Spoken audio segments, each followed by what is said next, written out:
साथियों नमस्कार। आप सभी का बहुत बहुत स्वागत है मेरे YouTube platform history with Amit sir में। साथियों, उत्तर प्रदेश हायर की वैकेंसी जो असिस्टेंट प्रोफेसर की है, जिसकी पुनर्परीक्षा जीडीसी, पीजीटी और अन्य सभी शिक्षक वैकेंसीज के लिए मैं बहुत ही विशेष प्रश्नों की श्रृंखला आप लोगों के बीच में लेकर आ रहा हूं। तो चलिए उसी बीच एक और बहुत ही शानदार सा प्रश्न मैं आप लोगों के लिए लेकर आ गया हूं। देखिए आज का जो हमारा यहाँ पर प्रश्न है, इस प्रश्न को देखें। प्रश्न दिया क्या गया है? प्रश्न है 1717 ईस्वी में सम्राट फर्रुखसियर ने ईस्ट इंडिया कंपनी को कौन सा फरमान नहीं दिया था? कौन सा फरमान नहीं दिया था? तो इस फरमान के विषय में क्या था? इस फरमान को दिया क्यों गया था? क्योंकि सम्राट उस समय मुगल सम्राट फर्रुखसियर को एक फोड़ा हो गया था, एक विद्रोही हो गया था, उससे बड़े परेशान थे, उसका ट्रीटमेंट नहीं हो पा रहा था। तो एक ब्रिटिश सर्जन डॉक्टर हैमिल्टन आया था। डॉक्टर हैमिल्टन ने उनका इलाज किया और वो जल्दी ही स्वस्थ हो गए। तो सम्राट फर्रुखसियर ने क्या किया? सम्राट फर्रुखसियर ने कहा कि भाई हैमिल्टन, आपको जो चाहिए वो बताइए, क्योंकि राजा साहब थे, जो चाहते वो दे देते। तो सम्राट फर्रुखसियर से जब हैमिल्टन ने कहा कि आप कुछ अपने लिए मांग सकते हैं, तो हैमिल्टन ने उनसे मांगा कि ब्रिटिश कंपनी या अंग्रेजों के लिए व्यापारिक सुविधाएं प्रदान की जाए, निःशुल्क प्रदान कर दी जाए। महोदय ने कह दिया, किसने? फर्रुखसियर ने कहा एवं अस्तु, जाइए, ठीक है। तो इन्होंने 1717 में ईस्ट इंडिया कंपनी को एक फरमान जारी किया। उस फरमान को ब्रिटिश इतिहासकार ओर्म महोदय ने कहा कि यह कंपनी के लिए क्या था? मैग्ना कार्टा था, महाधिकार पत्र था। तो क्या था उसमें? शर्तें क्या क्या थी?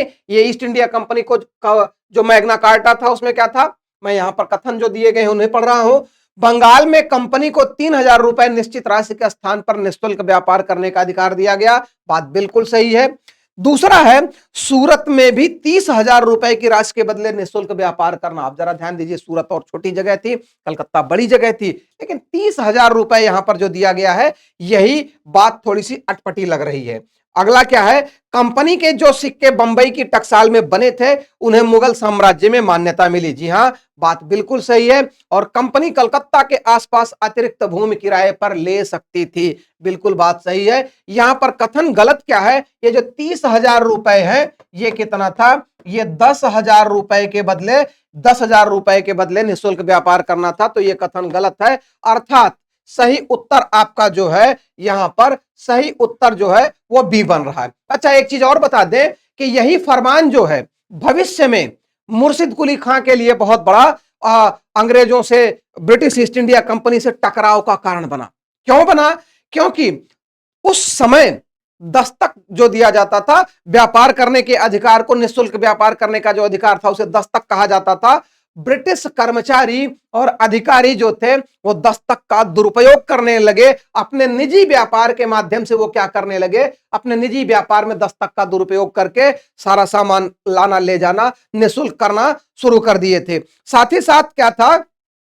रास्ते में जो राहदारी कर था, वो कर भी लोग समाप्त कर चुके थे। मतलब ईस्ट इंडिया कंपनी के व्यापार के साथ साथ ब्रिटिश लोग अपने व्यक्तिगत व्यक्तिगत कार्य में, अपने व्यक्तिगत व्यापार में भी दस्तक इत्यादि का दुरुपयोग करने लगे। तो कुल मिलाकर क्या हुआ?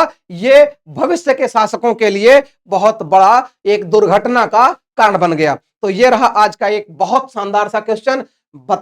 बताइए आप सभी लोग कमेंट बॉक्स में लिखकर कि क्वेश्चन आप लोगों को कैसा लगा। और हमारे नए चैनल को सब्सक्राइब कीजिए, बेल आइकन प्रेस कीजिए, लाइक शेयर और कमेंट कीजिए। मिलते हैं नेक्स्ट क्वेश्चन में। जय हिंद।